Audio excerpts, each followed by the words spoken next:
गुबुन हारिनि थुनलाइ आफादफ्रा गोबां धरननि दल संगठन व्यक्तिफोरजों गुबुन गुबुन पार्पसनि थाखाय परिचालित जायो।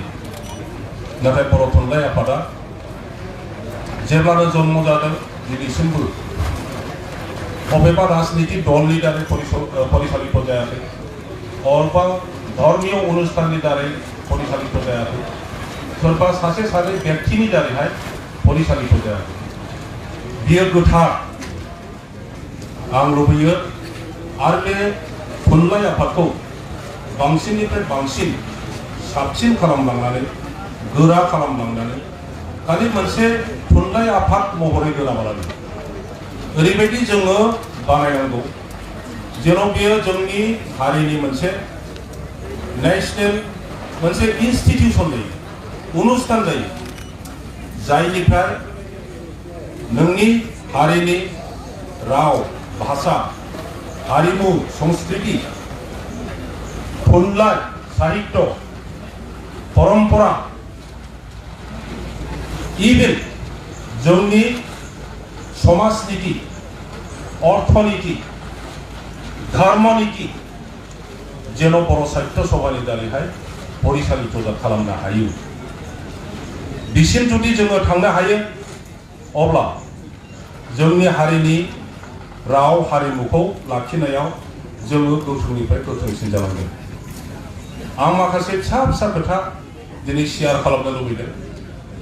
जोङो मिथिगौ आरो आं गिबियाव मोनसे फंसे खोथा बुंनानै दोननो लुबैदों जे जोङो माबा मोनसे मावोब्ला माबा मोनसे बुङोब्ला बेखौ मावखांनायनि उनाव बुंखांनायनि उनावहाय जुदि एसे पर्यालोचना खालामनाय जायो अब्ला आं मावनाया शुद्ध जाखोना जादिया ना अशुद्ध जाबाय, आं बुंनाया जाखोना जादिया ना गाज्रि जाबाय, बेखौ जोङो उपलब्धि खालामनो हायो, जोङो बुजिनो हायो। गोबां व्यक्तिफोर दं गंसे न' लुनायनि उनावहाय नुयो जे आंनि दरजाया नैबेजोंसो जानांगौमोन, आंनि बेलकनिया नैबेथिं थानांगौमोन, जायाखिसै। ओंखायनो प्रयजन अनुहारै बे न'खौ एसे एनै देफायनानै फाहामफिननानै लानाय जोंनि गेजेराव गोबां व्यक्तिफोर दं। तद्रुप जोंनि जाथियाव दिनै जोङो मा मावखो बे खामानिफोरखौ जोङो जुदि सुस्थ'यै पर्यालोचना खालामफिनो जोङो नुनो मोनगोन जे जों जायखौ बिराद मोजां जाबाय सानदों बेवहाय माखासे भुल खालामनो हागौ आरो बे भुलफोरखौ जोङो सिखार खालामनानै सुद्रायफिननायनि बेबस्था जुदि खालायो अब्ला जोंनि हारिनि राव थुनलाइ, जोंनि हारिमु गासिबखौबो सास्टेनेबल खालामनायाव गोबां हेफाजाब होगोन। जोङो सोर? जोङो बर' ना बड'? बेफोरो फिसा फिसा बुस्थु, फिसा फिसा खोथा किन्तु गुरुत्वपूर्ण। Who I am Boro. I am Khampa Borgeri. I am Boro.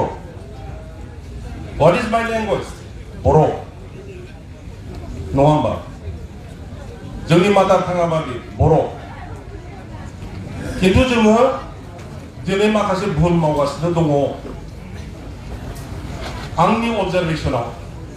ओंखायनो आङो दा नैबे मेलनि दारैहाय बेफोरबायदि फिसा फिसा इस्युफोरखौ रेज खालामनो नागिरदों जेन' बेनि सायाव नोंथांमोनहा एसे सम होनानै व्यक्ति भाबै बा सांगठनिक भाबै आलोचना खालामो, सुद्रायलायनायनि लामा दिहुनो।